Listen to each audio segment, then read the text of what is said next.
अशा प्रकारचा गार्ली चना कोळीवाडा तयार करण्यासाठी ही रेसिपी कुठेही स्किप न करता शेवटपर्यंत पहा। नमस्कार, मी नम्रता मुरकर रिद्धी क्रिएशनच्या किचन मध्ये सर्वांचं स्वागत करीत आहे। परत एक नवीन रेसिपी घेऊन आले, बनवायला एकदम साधी आणि सोपी गार्लिक चना कोळीवाडा। चला तर रेसिपीकडे वळूया। 2 वाट्या गाबोली चणे रात्रभर पाण्यात भिजत घातले होते। आता गाळणीवर टाकून पाणी गाळून घ्यायचं आहे। काबुली चण्यांमधलं पूर्ण पाणी निथळलेलं आहे।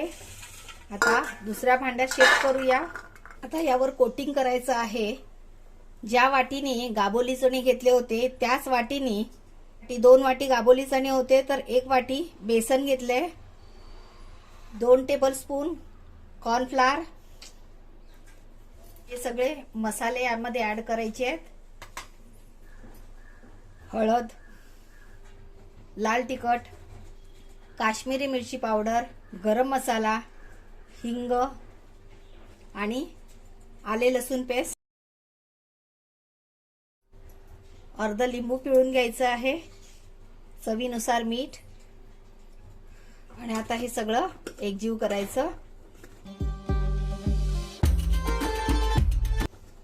आधी कोरडंच एकजीव करायचं, गरज लागली तर पाणी घ्यायचं। आता यामध्येच आपल्याला कढीपत्ता पण घ्यायचा आहे, कोथिंबीर,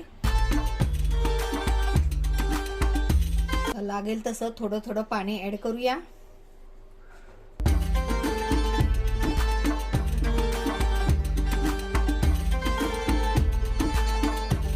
इथे आपण चना गार्लिक कोळीवाडा बनवतोय, त्यामुळे त्याच्यामध्ये लसूण ऍड करायचे आहे।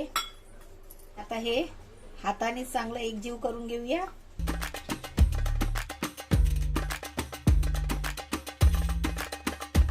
हे भिजवण्यासाठी इथे अर्धी वाटी पाणी वापरलेले आहे।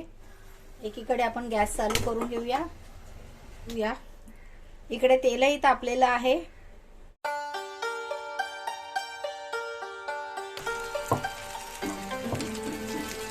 टाकून झाल्याच्या नंतर लगेचच त्यावर असा झारा मारायचा, म्हणजे जर का ते चणे एकमेकांना चिकटलेले असतील तर ते वेगळे होतील।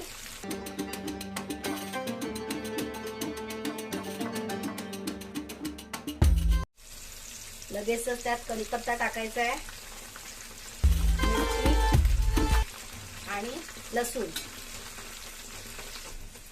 मीडियम फ्लेमवर तळून घ्यायचे आहेत।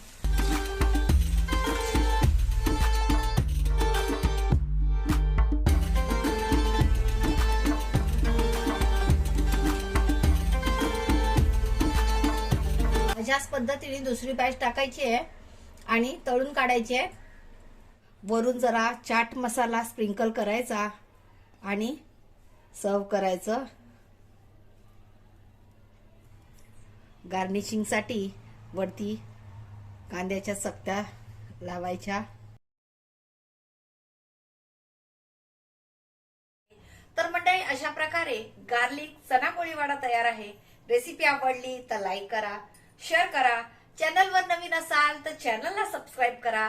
वेळात वेळ काढून तुम्ही रेसिपी पाहिली त्याबद्दल खूप खूप आभार। लवकरच परत भेटूया अशाच एका नव्या रेसिपी सोबत। तोपर्यंत बाय बाय।